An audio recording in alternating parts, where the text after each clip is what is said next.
confident tanpa hijab. Macam mana kita mau dapat confident tanpa hijab? Okay. Saya ada satu cerita. Masa ni mungkin ramai orang yang tahu kisah ni. Kalau satu sekolah dengan saya dulu lah. Masa ni sekolah pre-university tingkatan 6 atas. Bayangkan saya senior dekat sekolah tu. Sebab sekolah tu ada tingkatan 1 sampai tingkatan 6 atas. Jadi bayangkan berapa ribu pelajar sana tu. Jadi masa tu perhimpunan. Saya ingat masa tu perhimpunan. Lepas tu pengacara majlis ada, baca doa ada. Lepas tu yang ikrar tu yang tiada. Jadi masa ikrar tu tiada orang yang mau. Di antara semua lelaki pre-university tu tiada orang yang mau. Jadi masa tu hati saya tergerak untuk pergi, dia bilang.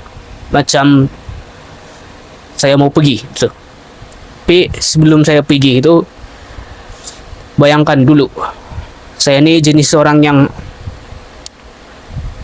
belum pernah naik atas pentas. Lepas tu buat presentation dekat depan kelas pun saya tidak berani tengok orang.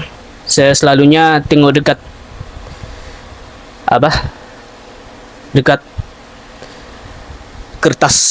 kertas besar tu. Saya bacalah apa yang ada dekat kertas tu. Tapi bayangkan orang yang begitu tiba-tiba naik ke atas pentas.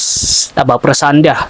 Okay, masa tu sebaik saja nama kena panggil tu, dipersilakan Ray Jun Lik untuk membacakan ikrar.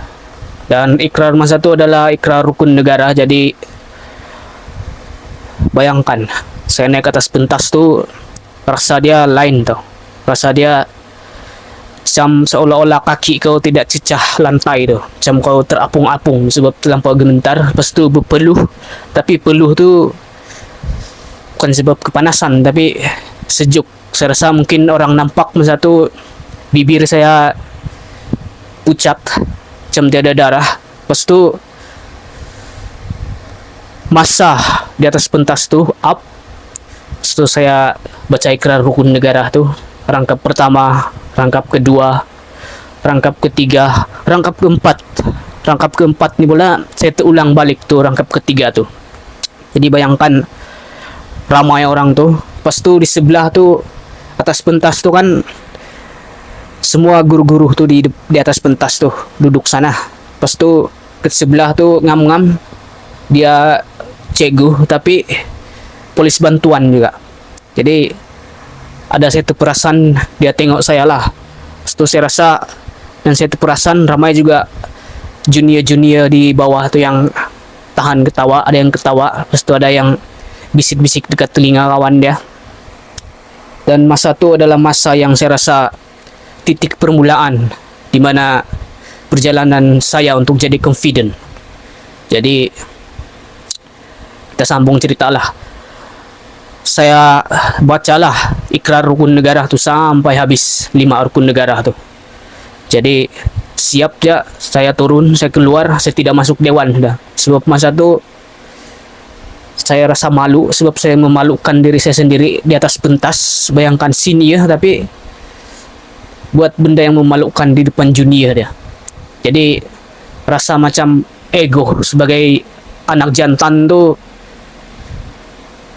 rosak lah masa tu. Jadi saya di luar, saya duduk di atas batu tu, terus saya goyang-goyang begini. Saya cuba untuk menenangkan diri. Tapi benda ni pelik dah guys. Tahu kah?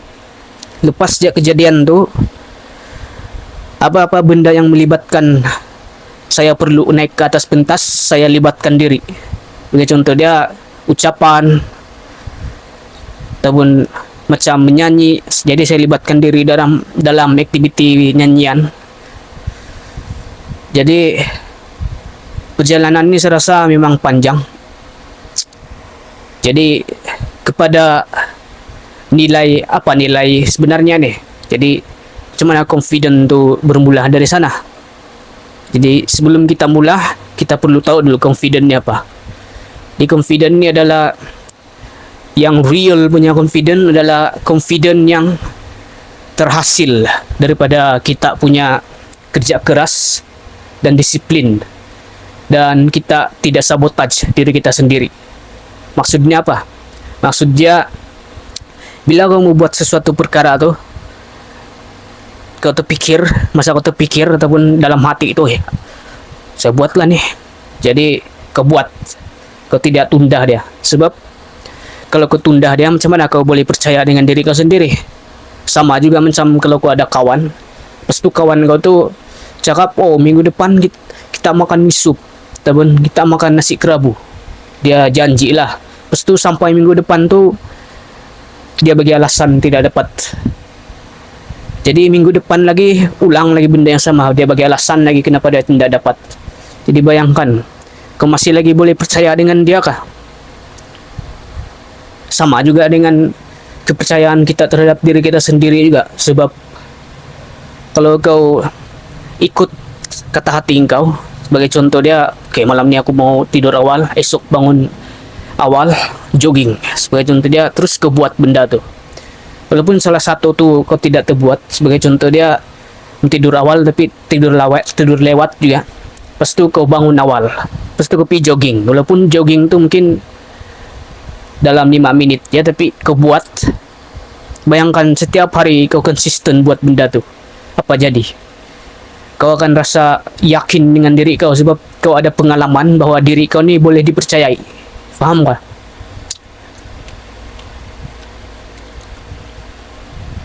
Jadi confident ni sebenarnya, yang real punya confident, dia bermula daripada disiplin, konsisten, dan dari kau tidak sabotage diri kau sendiri. Itu ya sebenarnya. Sebab confident tanpa hijab ni sama Jerry Walter kan, yang dia selalu cakap tuh, dia tidak boleh tiba-tiba kau ulang-ulang satu perkataan macam saya yakin, saya seorang yang yakin, lepas tu kau tengok depan cermin, terus kau pandang tajam mata kau sendiri, lepas tu kau cakap dengan diri kau dekat cermin tu, saya seorang yang yakin, saya seorang yang yakin. Sebenarnya boleh jugalah, tapi dia bukan confident yang real punya. Faham gak? Sebab kadang-kadang ada orang ni dia berlagak macam dia confident, tapi sebenarnya dia delusional saja. Jadi kalau confident ni dia bukan real punya, jadi apa jadi? Dia akan jadi arrogant. Sebab dia perkara yang dia buat ramai juga kan. Saya rasa ramai tu orang sekeliling kau yang macam orang confident je, tapi bila ada sesuatu perkara serius yang perlu kita buat, yang bila dia dihadapkan dengan perkara yang serius, dia macam hilang confident dia. Kenapa tu? Sebab itulah, sebab dia bukan real confident, dia delusional punya, yang dia cakap dengan diri dia, oh saya seorang yang yakin. Jadi guys, itulah dia hari ini, macam mana cara dia untuk jadi confident tanpa hijab. Dia adalah perkara yang kita latih dan kita buat setiap hari, yaitu kita jangan sabotage diri kita. Itulah, kita konsisten dan disiplin untuk tidak sabotage diri kita sendiri.